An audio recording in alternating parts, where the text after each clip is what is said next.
A Cabana, William Pu Jung. Prefácio. Quem não duvidaria ao ouvir um homem afirmar que passou um fim de semana inteiro com Deus? E ainda mais, em uma cabana. Principalmente naquela cabana. Conheço Mac há pouco mais de 20 anos. Desde o dia em que nós dois fomos à casa de um vizinho para ajudá-lo a embanar feno para suas poucas vacas.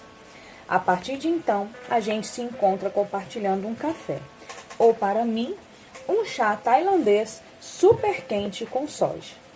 Nossas conversas nos dão um prazer profundo e são sempre salpicadas de muito riso e de vez em quando de uma ou duas lágrimas. Francamente, quanto mais velhos ficamos, mais a gente se dá bem, se é que você me entende. O nome completo dele é Mackenzie Allen Phillips, mas a maioria das pessoas o chamam de Allen. É uma tradição da família. Todos os homens têm o primeiro nome igual, mas são conhecidos pelo nome do meio, provavelmente para evitar a ostentação do primeiro, segundo e terceiro, ou júnior e sênior. Assim ele, o avô, o pai e agora o filho mais velho tem o nome de Mackenzie, mas só Nan, a mulher dele e os amigos íntimos o chamam de Mac. Ele nasceu em uma fazenda no meio oeste, numa família irlandesa-americana, de mãos calejadas e regras rigorosas. Ainda que aparentemente religioso e exageradamente rígido, seu pai bebia muito. Sobretudo quando a chuva não vinha, ou quando vinha cedo demais, e quase sempre entre uma coisa ou outra. Mac nunca fala muito sobre o pai, mas quando o menciona, a emoção abala seu rosto como se fosse uma maré vazante, deixando seus olhos sombrios e sem vida. Pelo pouco que Mac me contou, sei que seu pai não era o tipo de alcoólatra que cai no sono rápido e feliz, e sim um bêbado perverso que batia na mulher e depois pedia perdão a Deus. A coisa chegou a tal ponto que, aos 13 anos e com certa relutância, Mac abriu o coração para o líder da igreja durante um encontro de jovens. Dominado pelo clima do momento, Mac confessou chorando que nunca fizera nada para ajudar a mãe nas várias vezes em que testemunhara ao pai bêbado lhe dar uma surra até deixá-lo inconsciente. O que Mac não pensou foi que seu confessor frequentava a mesma igreja que seu pai. Quando chegou em casa, o pai o esperava na varanda e a mãe e as irmãs não estavam. Mais tarde, Mac ficou sabendo que elas tinham sido mandadas à casa da tia May para que o pai pudesse ter liberdade para dar ao filho rebelde uma lição inesquecível. Durante quase 2 dias, amarrado ao grande carvalho no fundo da casa, ele foi castigado com um cinto e com versículos da Bíblia todas as vezes que o pai acordava de sua bebedeira e largava a garrafa.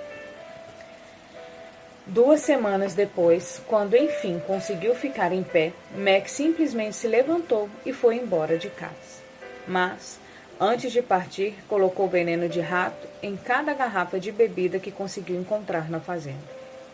Depois desenterrou de perto da latrina externa a pequena lata, onde guardava todos os seus tesouros. Uma foto da família em que o pai estava meio afastado, uma figurinha de beisebol do Luke Easter de 1950, uma garrafinha com mais ou menos 30 milímetros de Magritte, o único perfume que sua mãe havia usado, um carretel de linha e 2 agulhas, um pequeno jato F-86 da Força Aérea Americana em metal fundido e todas as economias de sua vida. $15,13. Esgueirou-se pela sala e enfiou um bilhete debaixo do travesseiro da mãe enquanto o pai roncava, curtindo mais um pó. O bilhete dizia simplesmente: "Um dia espero que você possa me perdoar." Jurou que nunca mais olharia para trás e não olhou, durante um longo tempo. 13 anos é muito pouco, porém Mac não tinha mais opções e se adaptou rapidamente. Ele não fala muito sobre os anos seguintes. A maior parte foi passada fora do país, trabalhando pelo mundo, mandando dinheiro para os avós, que o repassavam à mãe. Acho que num desses países distantes chegou a pegar em armas e participar de algum conflito terrível. Desde que o conheço, ele odeia a guerra com um fervor sinistro. Seja lá o que for que tenha acontecido, aos 20 e poucos anos foi parar num seminário na Austrália.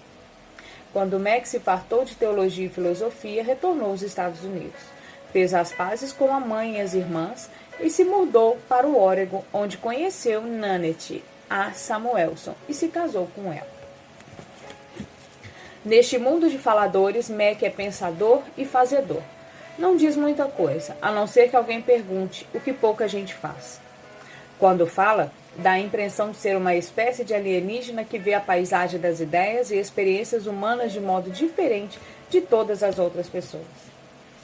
O que acontece é que as coisas que ele diz causam um certo desconforto em um mundo onde a maioria das pessoas prefere escutar o que está acostumado a ouvir, o que frequentemente não é grande coisa. Os que o conhecem geralmente gostam muito de Mac, desde que ele mantenha guardados seus pensamentos, porque as coisas que Mac diz nem sempre deixam as pessoas muito satisfeitas com elas mesmas. Uma vez, Mac me contou que quando era jovem costumava se abrir com mais liberdade, mas admitiu que a maior parte dessas conversas era um mecanismo de sobrevivência para encobrir suas feridas. Frequentemente acabava derramando a dor sobre quem estivesse por perto. Diz que tinha prazer em afrontar as falhas das pessoas e humilhá-las para manter seu sentimento de falso poder e controle. Nada muito elogiável. Enquanto escrevo estas palavras, reflito sobre Mac, que sempre conheci. Um sujeito bastante comum e certamente sem nada de especial, a não ser para os que o conhecem de verdade. Vai fazer 56 anos e não chama a atenção. Está ligeiramente acima do peso, é meio careca, baixo e branco. Uma descrição que serve para muitos homens dessa redondeza. Você provavelmente não o notaria numa multidão sem que se sentisse incomodado sentado ao seu lado enquanto ele cochila no trem que o leva à cidade para a reunião semanal de vendas. Faz a maior parte do seu trabalho num pequeno escritório em sua casa na Whitcat Road. Vem de alguma engenhoca de alta tecnologia que eu não pretendo entender. Trecos eletrônicos que de algum modo fazem tudo andar mais depressa, como se a vida já não fosse rápida demais. Você só percebe como Mac é inteligente quando por acaso escuta um diálogo dele com o especialista. Já vivi algumas situações dessas quando a língua falada mal parecia com a nossa, e eu me via lutando para captar os conceitos que jorravam como rios de joias despencando de uma cachoeira. Ele consegue falar com inteligência sobre quase tudo. E apesar da força de suas convicções, Mac tem um modo gentil e respeitoso que deixa você manter as suas. Seus assuntos prediletos são Deus, a criação e por que as pessoas acreditam em determinadas coisas. Seus olhos se iluminam e seu sorriso repuxa os cantos dos lábios para cima. De repente, como se fosse um garotinho, o cansaço se dissolve e ele rejuvenesce praticamente incapaz de se conter. Mas, ao mesmo tempo, Mac não é muito religioso. Parece ter uma relação de amor e ódio com a religião e talvez até com Deus, que ele imagina como um ser mal-humorado, distante e altivo. Pequenas gotas de sarcasmo escorrem às vezes pelas rachaduras de seu reservatório, como dardos cortantes cheios de veneno. Embora algumas vezes nós dois vamos juntos à mesma igreja, dá para ver que ele não se sente muito à vontade lá. Mac está casado com Nan há pouco mais de 33 anos. Na maior parte do tempo eles são felizes. Diz que ela salvou sua vida e pagou um preço alto por isso. Por algum motivo que não dá para compreender, Nan parece amá-lo agora mais do que nunca, apesar de eu ter a sensação de que ele a magoou de algum modo terrível nos primeiros anos. Acho que assim como a maior parte das nossas feridas tem origem em nossos relacionamentos, o mesmo acontece com as curas. E sei que quem olha de fora não percebe essa bênção. De qualquer modo, Mac se casou. Nan é a argamassa que mantém juntos os ladrilhos de sua família. Enquanto Mac lutou no mundo com muitos tons de cinzas, o dela é principalmente preto e branco. O bom senso é tão natural para Nan que ela nem consegue perceber o dom que isso representa. Ter uma família a impediu de realizar o seu sonho de ser médica, mas ela se destacou como enfermeira e obteve um reconhecimento considerável em seu trabalho com pacientes terminais de câncer. Enquanto o relacionamento de Mac com Deus é amplo, o de Nan é profundo. Esse casal contraditório teve 5 filhos de beleza incomum. Mac gosta de dizer que todos pegaram a beleza dele, porque nem ainda conserva a dela. 2 dos 3 meninos já saíram de casa. John, casado há pouco, trabalha como vendedor de uma empresa local. E Tyler, recém-formado na faculdade, está fazendo mestrado. Josh e uma das 2 garotas, Catherine e Kate, cursaram a escola comunitária local. E a que chegou por último é Melissa, ou Miss, como gostávamos de chamá-la. Ela, bem, você vai conhecer melhor algum dos filhos de Mac ao longo deste livro. Os últimos anos foram, como é que posso dizer, notavelmente peculiares. Mac mudou. Agora está ainda mais diferente e especial. Durante todos os nossos anos de convívio, ele sempre foi bastante gentil e amável. Mas desde a estada no hospital há 3 anos, ficou bem melhor ainda. Tornou-se uma daquelas raras pessoas que estão totalmente à vontade dentro da própria pele.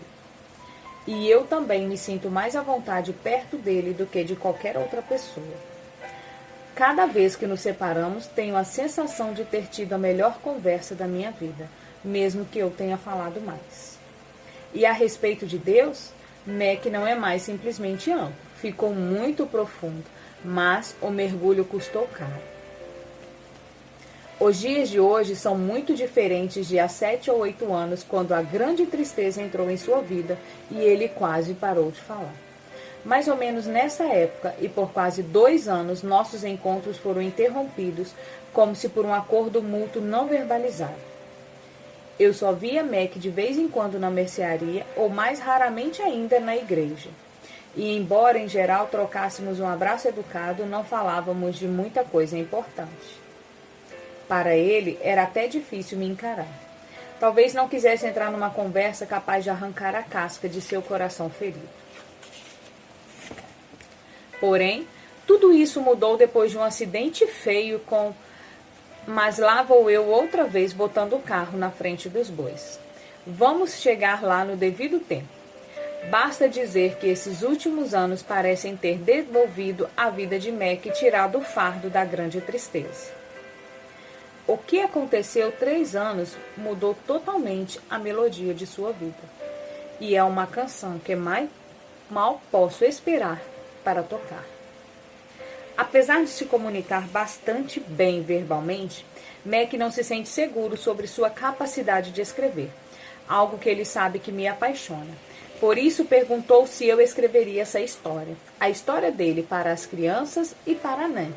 Queria uma narrativa que o ajudasse a expressar para eles a profundidade de seu amor e que o ajudasse a entender o que se havia passado em seu mundo interior. Você conhece o lugar. É onde você está sozinho e talvez com Deus, se acredita nele. É claro que Deus pode estar lá, mesmo que você não acredite. Isso seria bem o jeito de Deus. Não é à toa que ele é chamado de o grande intrometido. A história que você vai ler é resultado de uma luta minha e do Mac que durou muitos meses para colocar em palavras o que ele viveu. Tem um lado um pouco, digamos, muito fantástico. Não vou julgar se algumas partes são verdadeiras ou não. Prefiro dizer que, mesmo que algumas coisas não possam ser cientificamente provadas, talvez elas sejam verdadeiras. Mas preciso afirmar honestamente que fazer parte desta história me afetou de um modo profundo, desvendando detalhes meus que eu desconhecia. Confesso que desejo desesperadamente que tudo que Mac me contou seja verdade. Na maioria das vezes eu me sinto próximo dele, mas em outras, quando o mundo visível de concreto e computadores parece ser o real, perco o contato e tenho dúvidas. Algumas observações finais. Mac gostaria que eu lhe transmitisse o seguinte recado. Se você odiar esta história, desculpe, ela não foi escrita para você. Mas eu quero acrescentar, Afinal, talvez tenha sido. O que você vai ler é o máximo que Mac consegue recordar daquilo que aconteceu. Esta é a história dele, não a minha. Por isso, nas poucas vezes em que apareço, vou me referir a mim mesmo na terceira pessoa e do ponto de vista de Mac. Às vezes, a memória pode ser uma companheira enganosa, em especial com relação ao acidente. E eu não ficarei surpreso que, se de nosso esforço conjunto para contar a história com exatidão, alguns fatos e lembranças aparecerem distorcidos nessas páginas. Não é intencional. Garanto que as conversas e eventos foram registrados do modo mais fiel possível, de acordo com as lembranças de Mac. Portanto, por favor, tente não se aborrecer com ele. Como você verá, essas coisas não são fáceis de contar. Willie. Capítulo 1. Uma confluência de caminhos. Duas estradas se bifurcaram no meio da minha vida. Ouvi um sábio dizer: peguei a estrada menos usada. E isso fez toda a diferença cada dia e cada noite. Larry Norman pedindo desculpas a Robert Frost. Março desatou uma torrente de chuvas depois de um inverno de secura anormal. Uma frente fria desceu do Canadá e foi contida por rajadas de vento que rugiam pelo desfiladeiro vindas dos lestes de Oregon. Ainda que a primavera certamente estivesse logo ali, depois da esquina, o deus do inverno não iria abandonar sem luta seu domínio conquistado com dificuldade. Havia um cobertor de neve recente nas cascades e agora a chuva congelava ao bater no chão do lado de fora da casa. Motivo suficiente para Mac se enroscar com um livro e uma cidra quente, aconchegando-se no calor do fogo que estalava na lareira. Mas, em vez disso, ele passou a maior parte da manhã no computador, sentado confortavelmente no escritório de casa, usando calças de pijama e uma camiseta. Ele deu telefonemas de vendas. Parava com frequência, ouvindo o som da chuva cristalina tilintar na janela e vendo o acúmulo vagaroso, mas constante do gelo lá fora. Estava se tornando inexoravelmente prisioneiro do gelo em sua própria casa, e com muito prazer. Há algo agradável nas tempestades que interrompem a rotina. A neve ou a chuva gélida nos liberam subitamente das expectativas, das exigências de resultados e da tirania dos compromissos e dos horários. Ao contrário da doença, esta é uma experiência mais coletiva do que individual.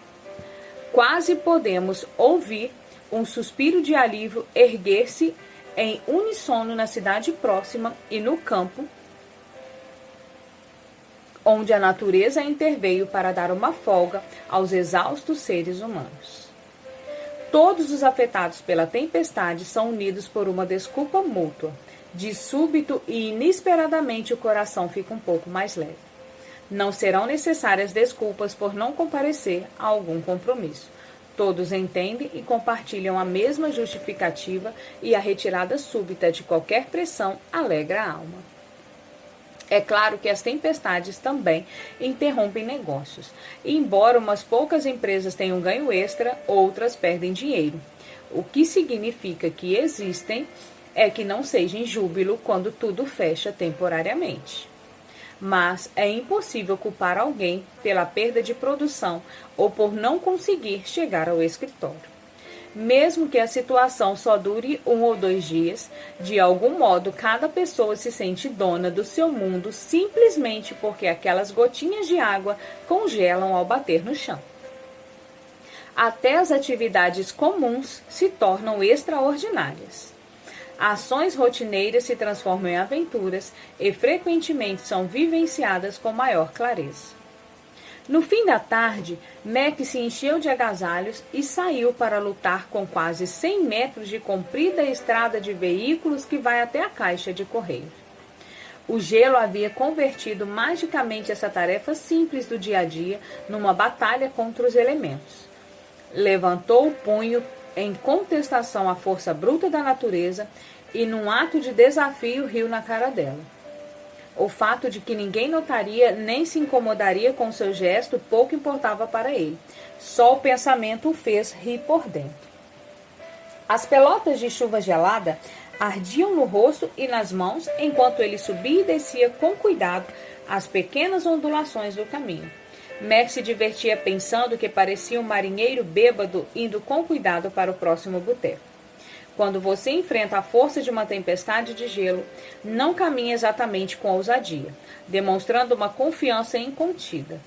Mac teve de se levantar 2 vezes antes de finalmente conseguir abraçar a caixa de correio como se fosse um amigo desaparecido há muito. Parou para apreciar a beleza de um mundo engolfado em cristal. Tudo refletia luz e colaborava para o brilho crescente do fim da tarde. As árvores no campo do vizinho tinham se coberto com mantos translúcidos e agora cada uma parecia única ao seu olhar. Era um mundo radiante e por um momento seu esplendor luzídio quase retirou, ainda que por apenas alguns segundos, a grande tristeza dos ombros de Mac. Demorou quase 1 minuto para arrancar o gelo que havia lacrado a tampa da caixa do correio. A recompensa por seus esforços foi um único envelope onde havia apenas seu primeiro nome escrito à máquina do lado de fora. Sem selo, sem carimbo e sem remetente. Curioso, ele rasgou a borda do envelope, tarefa que não foi fácil, pois os dedos começavam a se enrijecer de frio. Dando as costas para o vento que lhe tirava o fôlego, finalmente conseguiu arrancar do ninho um pequeno retângulo de papel sem dobra. A mensagem datilografada dizia simplesmente: Mackenzie, já faz um tempo. Senti sua falta. Estarei na cabana no fim de semana que vem, se você quiser me encontrar. Papai. Mac se enrijeceu enquanto uma onda de náusea percorria seu corpo e com igual rapidez se transmutava em ira. Esforçava-se para pensar o mínimo possível na cabana. E mesmo quando ela lhe vinha à mente, seus pensamentos não eram agradáveis nem bons. Se aquilo era uma piada de mau gosto, a pessoa realmente havia se superado. E assinar papai só tornava a coisa ainda mais horrenda. Idiota, resmungou, pensando em Tony, o carteiro. Um italiano exageradamente amigável, com um grande coração, mas pouco tato. Por que ele entregaria um envelope tão ridículo? Nem estava selado. Mac enfiou com raiva o envelope e o bilhete no bolso do casaco e virou-se para começar a deslizar na direção da casa. Os sopros fortes do vento, que a princípio havia diminuído de intensidade, agora o empurravam encurtando o tempo necessário para atravessar a mini geleira que engrossava sob seus pés. Estava se saindo bem, obrigado, até chegar à entrada de veículos que se inclinavam um pouco para baixo e à esquerda. Sem qualquer esforço ou intenção, começou a aumentar a velocidade, deslizando com os sapatos que tinha praticamente tanta firmeza quanto um pato ousado num lago gelado. Com os braços balançando loucamente na esperança de não sabia como manter o equilíbrio, Mac se viu adernando contra a única árvore de tamanho substancial que ladeava a entrada de veículos, a única cujos galhos mais baixos ele havia cortado uns poucos meses antes. Agora, ela se erguia ansiosa para abraçá-lo, seminua e aparentemente desejosa de uma pequena retribuição. Numa fração de segundos, ele escolheu o caminho da covardia e tentou despencar no chão, permitindo que os pés escorregassem, o que eles, de qualquer modo, fariam. Melhor ter a bunda dolorida do que arrancar lascas no rosto. Mas a descarga de adrenalina o fez compensar exageradamente e, em câmera lenta, Mac viu os pés se erguerem à sua frente, como se puxados para cima por alguma armadilha da selva. Bateu com força, primeiro com a nuca, e escorregou até o monte na base da árvore brilhosa, que pareceu se erguer acima dele com uma expressão de presunção e nojo, além de uma certa decepção. O mundo pareceu ficar escuro por um instante. Ele permaneceu ali deitado, tonto e olhando o céu, franzindo os olhos, enquanto a precipitação gelada esfriava rapidamente seu rosto vermelho. Durante uma pausa ligeira, tudo pareceu estranhamente quente e pacífico, com sua cólera momentaneamente nocauteada pelo impacto. Agora quem é o idiota? Murmurou consigo mesmo, torcendo para que ninguém estivesse olhando. O frio se entranhava rapidamente pelo casaco e pelo suéter, e Mac soube que a chuva gelada, que estava ao mesmo tempo se derretendo e se congelando embaixo dele, iria logo se tornar um enorme desconforto. Gemendo e sentindo-se muito velho, rolou apoiando-se nas mãos e nos joelhos. Foi então que viu a marca de um vermelho forte traçando sua jornada desde o ponto de impacto até o destino final. Como se gerado pela súbita percepção do ferimento, o martelar surdo começou a subir pela nuca. Instintivamente ele procurou a fonte das batidas de tambor e trouxe de volta a mão ensanguentada. Com o gelo áspero e o cascalho afiado cortando as mãos e os joelhos, Mac meio engatinhou, meio escorregou, até conseguir chegar a uma parte plana da entrada de veículos. Com um esforço considerável, finalmente pôde ficar de pé e avançar cautelosamente, centímetro a centímetro, em direção à casa, humilhado pelos poderes do gelo e da gravidade. Assim que entrou, Mac se livrou metodicamente do melhor modo que pôde das camadas de roupas de frio. Com os dedos meio congelados, reagiu com quase tanta destreza quanto se fossem porrentes enormes de pontas nos braços. Decidiu largar aquela bagunça molhada e manchada de sangue ali mesmo na entrada, onde a deixara cair, e avançou dolorosamente até o banheiro para examinar os ferimentos. Não existia dúvida de que o caminho gelado havia vencido. Do talho na nuca escorria sangue ao redor de algumas pedrinhas ainda encravadas no couro cabeludo. Como havia temido, um galo significativo tinha se formado, emergindo como uma baleia corcunda rompendo as ondas de seu cabelo ralo. Enquanto tentava ver a nuca com o espelho pequeno na mão, que refletia sua imagem invertida do espelho no banheiro, Mac achou difícil fazer um curativo. Depois de uma curta frustração, desistiu, incapaz de obrigar as mãos a irem na direção certa e sem saber qual dos dois espelhos mentia para ele. Tateando com cuidado ao redor do talho encharcado, conseguiu tirar os pedaços maiores de cascalho até que a dor ficou forte demais para continuar. Pegou um pouco de pomada de primeiros socorros e tapou o ferimento do melhor modo que pôde. Em seguida, arrancou uma toalha de rosto na nuca, usado um pouco de gás que encontrou na gaveta do banheiro. Olhando-se no espelho, pensou que se parecia um pouco com o marinheiro rude saído do romance de Moby Dick. Isso fez rir depois de se encolher. Teria de esperar até que Nan chegasse em casa para receber qualquer atendimento médico verdadeiro, uma das muitas vantagens de ser casado com uma enfermeira. De qualquer modo, sabia que quanto pior fosse a aparência, mais solidariedade iria receber. Se prestarmos bastante atenção, sempre conseguiremos descobrir alguma compensação no sofrimento. Engoliu 2 analgésicos para diminuir a dor e mancou até a porta da frente. Nem por um instante Mac se esqueceu do bilhete. Remexendo na pilha de roupas molhadas e ensanguentadas, finalmente o encontrou no bolso do casaco. Olhou, voltou para o escritório, achou o número da agência de correio e ligou. Como esperava, Anne, a matronal-chefe do correio, guardiã dos segredos da população local, atendeu. Oi, por acaso o Tony está aí? Oi, Mac, é você? Reconheci sua voz. Claro que reconheceu. Desculpe, mas o Tony ainda não voltou. Na verdade, acabo de falar com ele pelo rádio. Está na metade da Widcast, nem chegou à sua casa ainda. O que você quer que eu diga a ele se conseguir voltar vivo? Na verdade, você já respondeu à minha pergunta. Houve uma pausa do outro lado. O que há de errado, Mac? Ainda está fumando muito bagulho ou só faz isso nas manhãs de domingo para conseguir suportar o culto na igreja? Ela começou a rir, encantada com o brilho de seu próprio senso de humor. Bom, Anne, você sabe que eu não fumo bagulho, nunca fumei e nem quero. Claro que Anne sabia disso, mas Mac não podia se arriscar. Não seria a primeira vez em que o senso de humor de Anne se transformaria numa boa história que logo se tornaria um fato. Ele podia ver seu nome ser acrescentado à corrente de orações da igreja. Tudo bem, eu falo com o Tony outra hora, não é importante. Então está certo, e fique dentro de casa que é mais seguro. Você sabe, um cara velho como você pode perder o senso de equilíbrio com o passar dos anos.